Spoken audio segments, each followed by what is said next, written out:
Di antara wanita yang paling mulia di muka bumi adalah seorang wanita yang tidak ditakdirkan memiliki jodoh bahkan. Saya berharap ingin punya suami seperti Rasulullah SAW, seperti Ali bin Abi Thalib, tapi kitanya jauh seperti Khadijah atau Fatimah. Ya. Terkait jodoh Ustadz, Masya Allah. apa itu juga ketetapan Allah sebagaimana rezeki yang pasti akan mendatangi pemiliknya? Bujang-bujang, simak. Barakallahu fiik. Benar. Sebagaimana jodoh, ya. Sebagaimana rizki, ajal, jodoh juga sesuatu yang Allah Subhanahu wa taala tetapkan untuk kita. Nah, jodoh ini ada yang dimudahkan oleh Allah. Sama seperti rizki, ada yang dimudahkan, ada yang ditunda oleh Allah Subhanahu wa taala. Bisa jadi ditunda di dunia, ditunda sekarang, tapi nanti di dunia akan mendapatkan yang sesuai dengan yang Allah Subhanahu wa taala takdirkan. Dan Allah memberikan yang terbaik untuknya. Atau mungkin bisa jadi mungkin tidak mendapatkan jodoh sama sekali.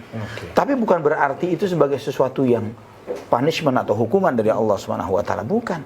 Karena di antara wanita yang paling mulia di muka bumi adalah seorang wanita yang tidak ditakdirkan memiliki jodoh bahkan. Siapa? Maryam, ibunya Nabi Isa.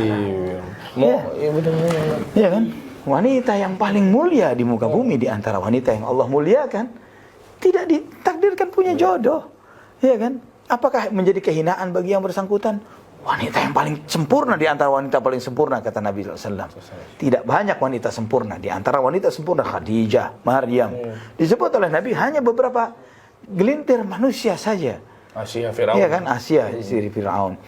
Ini adalah wanita yang mulia. Ternyata beliau tidak dimudahkan jodohnya di dunia. Tapi bukan berarti itu sebagai hukuman dari Allah dan Allah tidak memberikan, tidak meridhoinya. Padahal dia seorang wanita salihah, ahli ibadah, kurang apa kurangnya? Ya kan ya? Sempurna luar biasa.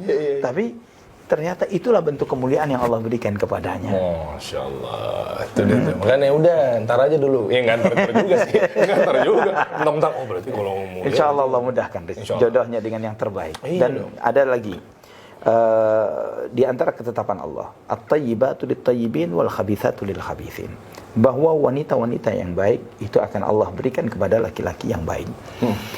Wanita-wanita yang buruk akan Allah berikan kepada laki-laki yang buruk. Artinya ketika kita men-setting diri kita menjadi orang baik, Allah akan datangkan yang selevel dengan diri kita.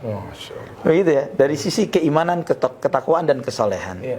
Jadi ketika kita berharap, saya berharap ingin punya suami seperti Rasulullah SAW, seperti Ali bin Abi Thalib, tapi kitanya jauh dari seperti Khadijah atau seperti Fatimah putri Nabi. Ya, bagaimana seorang muslimah berharap memiliki suami yang sempurna seperti Nabi Muhammad SAW, atau Abu Bakar, atau Umar, atau Uthman, atau Ali radhiyallahu anhum dan yang lainnya. Namun dirinya, dia sadar dengan kapasitas dirinya. Atau yang sudah berjodoh misalnya, kemudian sering mengeluhkan tentang pasangannya. Pasangan saya kok segitu-gitu amat sih, misalnya begitu ya. Kok dia sih dapat? Iya, kok dia gitu ya. Kenapa nggak si fulan atau fulan begitu ya? Gitu. Akhirnya dia kemudian mulai tidak mensyukuri apa yang telah Allah berikan kepadanya.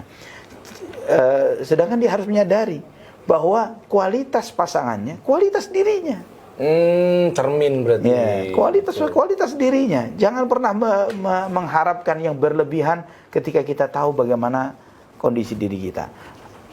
Terakhir, terkadang sebagian orang mengira begini, Ustaz, tapi ternyata si fulanah misalnya, seorang istri, sudah hijrah, sudah taubat, sudah solehah, sudah berniqab dan lain sebagainya. Ternyata suaminya kajian enggak, ini enggak dan lain sebagainya, begitu ya. Terus kemudian ilmu agamanya cetek. Ini bagaimana dikatakan selevel?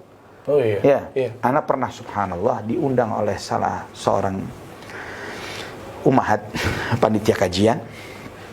Dan kemudian didudukkan dengan suaminya, kemudian mengeluhkan tentang suaminya yang jarang ngaji, jarang ke pengajian gitu, ngaji ilmu karena sibuk mencari nafkah. Anak sampaikan kepada harusnya anti berterima kasih kepada suami, karena dengan sibuknya dia mencari nafkah, datang ke kajian dengan tidak bawa gorengan, tidak bawa barang belanjaan dan lain sebagainya. Tidak bawa ini dan itu, bahkan mensupport dakwah ini dengan nafkahnya. Ini rezeki dari suami. Iya benar. Ya, semua kebaikan yang lakukan, suami dapat. Ya kan? Ketika misalnya suami Anda orangnya pas-pasan misalnya, dan rezeki yang susah payah dan lain sebagainya. Terus kemudian sehingga Anda terpaksa ke kajian tapi untuk bawa dagangan misalnya. Dan berapa banyak yang seperti itu. Ini anti tidak mengalami yang seperti itu. Syukuri. Ketika anti melihat kekurangan dari sisi agama dari pasangan anti, ini adalah di antara anugerah yang Allah berikan juga ke anti untuk bisa sharing ilmu yang anti dapatin di pengajian. Sampaikan ke suami, ajak untuk ta'awun 'alal birri wat taqwa. Sebagaimana anti dibantu dari sisi materi, bantu dia dari sisi agamanya. Masya Allah, ini terpukul banget ya. Banyak soalnya begitu mikirnya ya. Karena sangat sering, maka anak ya. sangat sering, jadi anak perlu sampaikan juga seperti ini. Baik Ustaz, jazakallah khair.